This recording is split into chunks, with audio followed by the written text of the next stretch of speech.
मंदिर में फाइनली हो गया आर्यवर्धन और उसके साथ अनु का आमना सामना, जहां पे अपने चेहरे पे गुलाल लगाकर सामने आता है अनु के यहाँ पर आर्यवर्धन। लेकिन आर्यवर्धन को पहचान लेती है अनु और उसके चेहरे का गुलाल हटाती है और अपने मुंह में लगाती है और कहती है कि जिस रंग में आप रंगे उसी रंग में मैं भी रंगना चाहती हूं। आर्यवर्धन सर यह देखकर दंग रह जाते हैं कि अनु ने मुझे पहचान कैसे लिया। और पीछे से आ जाती है आर्यवर्धन की माँ, जो आकर कहती है कि आर्यवर्धन ये लड़की कौन है और तुमसे इस तरह से बातें क्यों कर रही है, और तुमने अपने चेहरे पर जो गुलाल लगाया था इस लड़की ने क्यों लगाया। अब भाई अर्जुन सारी बातें बताता है अपनी माँ को। उसकी माँ काफी खुश होती है और कहती है इसका मतलब अनु तुम हो, जिसको मेरा बेटा दिल दे बैठा है, लेकिन वह अपनी बातों को कह नहीं पा रहा है। अनु यह सुनकर इतनी खुश होती है कि उसकी खुशी का कोई ठिकाना नहीं होता है। वो आर्यवर्धन सर से कहती है कि माता रानी के सामने आप झूठ मत बोलिएगा, आप सच से बताइए कि आप मुझसे प्यार करते हैं कि नहीं, क्योंकि माता रानी ने मुझे और आपको 24 घंटे के पहले अभी 20 घंटे हुए थे और मुझे और आपको मिला दिया।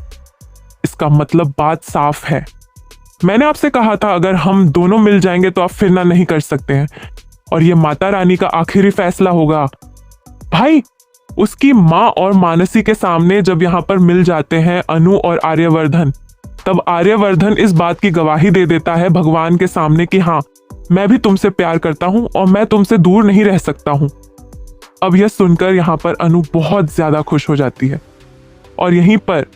आर्यवर्धन की माँ जब अनु को ये सारी चीजें करते देखती है तो आर्यवर्धन काफी खुश भी होता है और उसकी माँ कहती है इसका मतलब मेरे आर्य की जिंदगी में कोई ऐसा आ गया है जो कि खुशियों की बहार लेकर आ सकता है। अब मैं बिना देरी किए हुए आर्यवर्धन की शादी अनु से कर दूंगी ताकि राजनंदन के जाने के बाद आर्यवर्धन की जिंदगी में जो खालीपन था वह बहुत आसानी से भरा जा सके।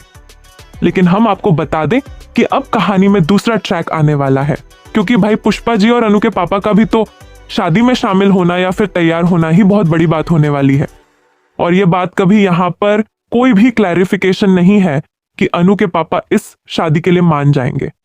क्योंकि वो यहाँ पर आर्यवर्धन जी को पसंद तो करते हैं, लेकिन उन्होंने और उसकी माँ पुष्पा जी ने कभी भी आर्यवर्धन को अपने दामाद के रूप में या फिर अनु के पति के रूप में नहीं देखा है। वो उसको बस यहाँ पर उनके बॉस के रूप में देखते थे और उनके पिता की उम्र के हैं, इसलिए वो यहाँ पर इन सब चीजों पे हाँ करेंगे या फिर ना, यह तो देखना बेहद इंटरेस्टिंग होने वाला है।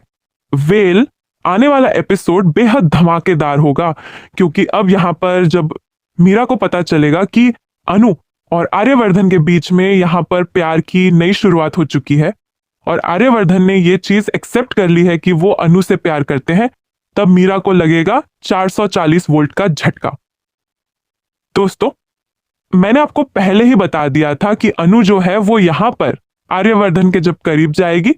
तो मीरा इस चीज को देखकर यहाँ पर रह नहीं पाएगी, क्योंकि मीरा भले ही काम करती है उस ऑफिस में, लेकिन कहीं ना कहीं वो यहाँ पर आर्यवर्धन से प्यार भी करती है।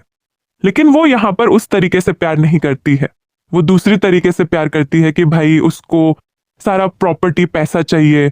और आर्यवर्धन का नेम फेम चाहिए। लेकिन इस चीज को पाने के लिए पहले आर्यवर्धन के दिल में जगह बनाना बहुत जरूरी है, जो कि तुम नहीं बना पा रही हो मीरा। वो चीज बनाकर सिर्फ बैठी है अनु, और अनु आर्यवर्धन के बीच में अब मीरा यहाँ पर दरार डालने की कोशिश करेगी,